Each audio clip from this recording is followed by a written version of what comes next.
Shadow Binders is back in stock on shopclownfish.com. That's shopclownfish.com. And now on with the show. Hey guys, welcome back to Clownfish TV. This is Neon. I am here with Geeky Sparkles. Hello.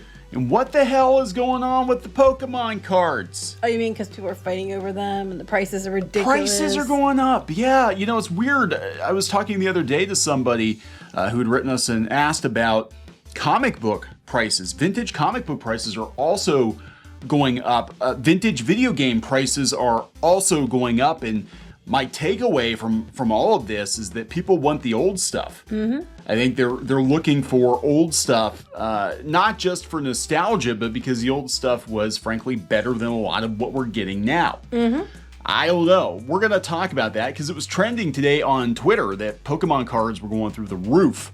They've banned. I mean, I don't know why this is like, oh, shocker, news that has been news for a while. Yeah, well, I think it's more so now than it was before, and it might be partially because of all the fights and stuff that people are getting into trying to find Pokemon cards. Yeah, it's like it's almost like FOMO on the cards or something. You're afraid you're not going to get something, so you want to you pay for it because you're like, oh, if I want this, I better pay a lot of money for it, or I'm missing out too. Yeah, FOMO, I choose you. Sounds like a Pokemon. We're going to talk about that. Before we get into it any further, please subscribe for more pop culture news, views, and rants. Guys, we're over 206,000 subs. Yay. Thank you for the support. If you want to see Geeky play Pokemon Snap, go out to the Clownfish Gaming channel. Oh yeah, I got to do more of those. You do? I've been busy. You guys were snapping lots of Pokemon. I do. I need to snap some more things, like snap things. Oh. Yeah, Snap. Snap into it. All right. So, yeah, this was trending on Twitter.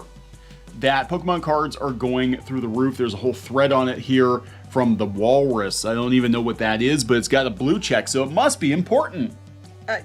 You know what? The blue check thing is a load of shit. It just makes me mad. Sorry. But they said that, the prices are going up. There's an article on it. They said Pokemon's making a comeback. Vintage Charizard cards are going for thousands of dollars. Last year, YouTuber Logan Paul bought one for $150,000. Well, rapper Logic reportedly paid $220,000 for the same version. So this is what's going on. It's because these people are doing that. I know they were saying Twitch streamers are part of it too. Yeah. So they're going out and paying all this money for us. People are like, oh my God, it's, I want one too because, they want them. They have them. And that's probably part of it. Who's got $150,000 laying around to buy a damn Pokemon card? I'll just do that. I'll just pull that out of my ass. Yeah, Logan Paul. Yeah, okay, I can see it, but that's kind of ridiculous. They were going through and trying to figure out how much the Pokemon cards were worth, and Blastoise at the lowest was $820, and the first edition version's $50,000. Dang. $50,000. For professionally graded. Professionally graded. Now, it's like comics, but eBay reported last year there were over 4 million more trading cards sold on the platform than in 2019, with Pokemon sales increasing by 574%. Yeah, it's because of influencers, YouTube, and streamers and stuff like that. That's what the whole thing's about. Oh, yeah. Well, I remember we watched Chad Tronic. I was thinking about him, actually. And he had the whole search for his Charizard card. It was in a manga. She did fine. It turned out he wasn't the person he kept blaming all those years. He kept blaming his friend for it. Yeah, he kept blaming his friend. He said his friend stole it from him when they were in school. And here it turned out it was in manga, in a manga at his parents' house or something. And I don't know how many thousands of dollars it was worth. But I think he bought a building right after that. So I don't think it was worth that much, but yeah. But yeah, outside of eBay, professional auction sites are pulling in record sales of vintage sports and trading cards. It's not just that, it's also comics. One of those auctions in June, an autographed Tom Brady rookie card was listed for $750,000. Oh my God. Well, it's not just that. There's video games too, because they have a video game auction recently and there was like a Mario game. Oh, you had that pulled up. Yeah, I didn't even know that you were doing that. See, we think the same way. $1.56 million for a copy of Super Mario 64, the most common N64 game, literally. Well, it was probably like a variation of it or something. Yeah, I don't know. I was funny. I didn't even know what he had pulled up, and it just popped in my head about it, and here he had it ready. Yeah, so 1.56 million via heritage auction. So what is the deal? I don't know. I know there was a. This was part of that. There was a bunch of auctions for games. A lot of them were like, you graded or whatever. And I had seen this. I actually saw the auction going on. I didn't see the Mario one, and it was through Heritage. And then I saw the article like yesterday that it went for that much. I was like, holy crap! Yeah, no. What's really weird is back in the day we did eBay. We'd sell toys, and we'd sell video games, and we're talking like because we 2000s. had to, because like there was no jobs around here. Yeah, so we had to make our own job. So we started selling collectibles on eBay, and we actually found a honey hole. That sounds bad, but we got a whole bunch of sealed N64 games for dirt cheap. They were like $10. Yeah, and they sat on the shelf for a while. Like we waited years. to make sure anybody else who wanted them got first before we even grabbed them. It was like they were there for a long time. We're talking early 2000s, and at that point, the N64 was already long gone, and the GameCube was out. So we're like, oh, these probably won't go for much, but we'll grab them because no one else is. I know even back then, sealed copies of Mario Party 3 were selling for like $100. I think we had Smash Brothers. Can you imagine? There was at one point in time we had like 10 or 20 copies of Smash Brothers sealed, just sitting in our house. Can you imagine what they'd be worth now? I don't know. I'm afraid to look because then I'll feel bad. We should have sat on them. We could have bought another house, a bigger house, a much bigger. We could buy a much bigger house for $1.56 million. Yeah, well, yeah, that's true. Could have bought several houses around here for that price. We also had sealed copies of Mario 64 too. Yeah, we did, but I don't know if they're going for as much as you think. But probably not. We didn't have a sealed copy that was worth $1.5 million. Well, they had, and there's always like a variant because I know like with Mario. Super Mario Brothers for NES, the one that went for $600,000. It was some misprint or some like first edition. That's what I'm saying. Was this something weird? I don't know. I was trying to look and see. My next comment is, who has $1.5 million, almost $1.6 million lying around? It's like, I'm just going to go buy a Mario cartridge. Yeah. I'm just sitting here like, why? You know how many people you could have helped with that money? Yeah, they're like, you need to store this thing, away from moisture, away from UV lights. I would be afraid. I would be afraid to spend that. Even if I had the money, I would be afraid to spend that much money on a collectible because I don't know how I'd take care of it. And I'd feel awful if something happened. Even if I had millions and millions of dollars, if I spent that kind of money on something and like, oh, hey, I left the blinds open and the box is faded now. Or you have kids and you weren't thinking, you left it lay out, and they somehow pried it open and they had it. Like, I don't have a machine for this, but I wanted to open it because it's Mario. And they're like, sitting, my God. You come home and they're like thumbing through the instruction manual, jelly all over their fingers. Yeah. Like, it's me, Mario. Yay. How you play this? Be like, well, you were going to go to college. Now you're not. Several kids can go to college for that. Lots of kids can go to college for that amount of money.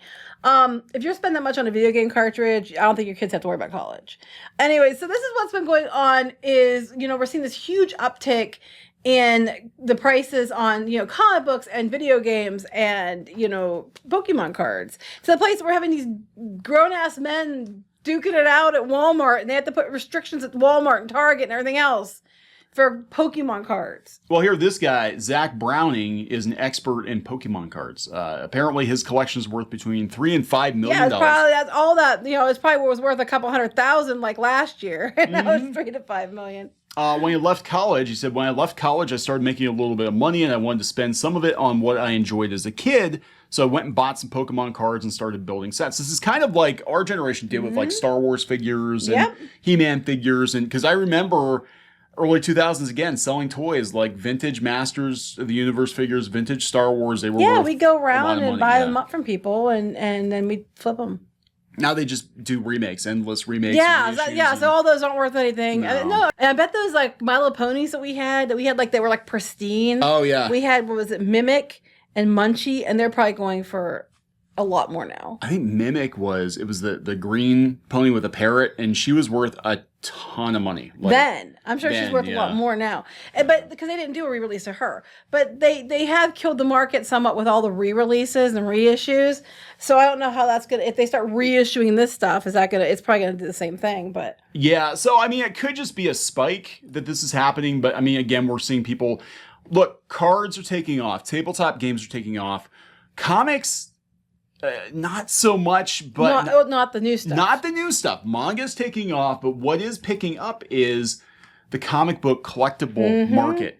I've had several people write me and be like, what the hell is going on with the back issues? And literally... That's actually what it's called. Forbes, yeah. What the hell is going on with the collectible comics market? I really think it's a combination of things. I think, one, people in lockdown, they're starting to have more free time. So they're like, hey, I don't want to watch Netflix constantly. I remember I used to read comics. Now I've got lots of money. So let's, And I think, too, it's the new stuff.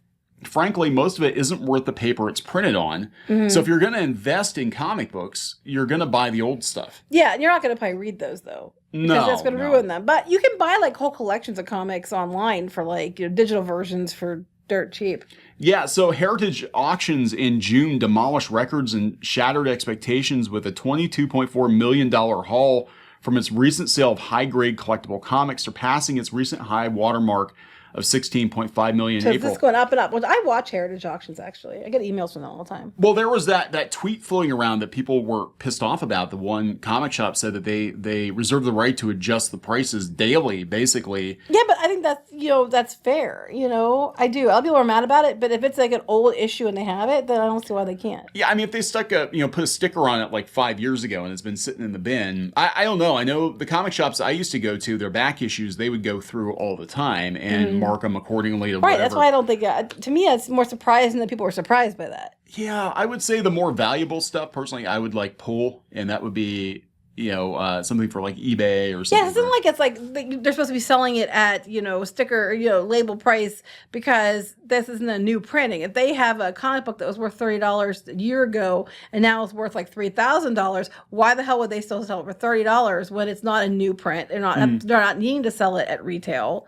They're not going to sell it to you for the 20 cents it was marked on it, They're blaming cryptocurrency on it. Rising markets, including areas like cryptocurrency, have led to a wealth effect, encouraging people to open their wallets wider for discretionary passion purchases. Well, good. If you want to open your wallets wider, you can go buy our comic, or you can buy some of the original comic pages. That are now on Etsy. You can go to our Etsy store. The money for that is actually going to buy toys for kids. Last year we did the big push at Christmas time for the underprivileged kids. I've already started buying clearance stuff, and that money's going to buy the toys for kids in need. So yeah, so there was a big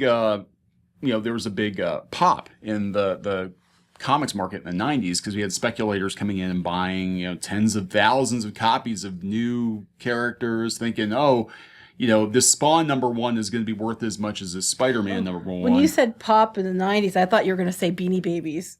Yeah, that was another bubble that burst, right? Yeah, there was Beanie. You remember Beanie Babies, $100 each. Now you can buy boxes of them that garage sales for 25 cents. But they think it's nostalgia. They think it's buying habits have changed. I think people are looking at collectibles, vintage collectibles, as something that's always going to, Stanley era comics are always going to be worth more money. Something like that, yes. But the problem, like we saw with Beanie Babies and things like that, is sometimes they rise and then they fall. So it's a matter of the people who have the items and can unload them for a lot of money are the ones who are going to make out, because you might spend a lot of money on that item and then a year later it's not worth jack crap. We see it all the time. Now things like you're mentioning, certain eras of comics, certain eras of toys that are classic toys and things like that or cards might always hold their value. But there are other things that, people might go spend all this money for and then it's going to be worthless in, a year.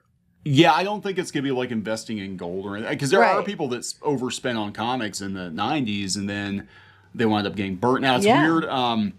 I saw prices for the first appearance of Carnage in Spider-Man, and I had that issue. I actually had that issue a couple of times. I had it when it first came out, got in the stands, and then I think I got it in a pack of, Marvel do these packs of comics or whatever.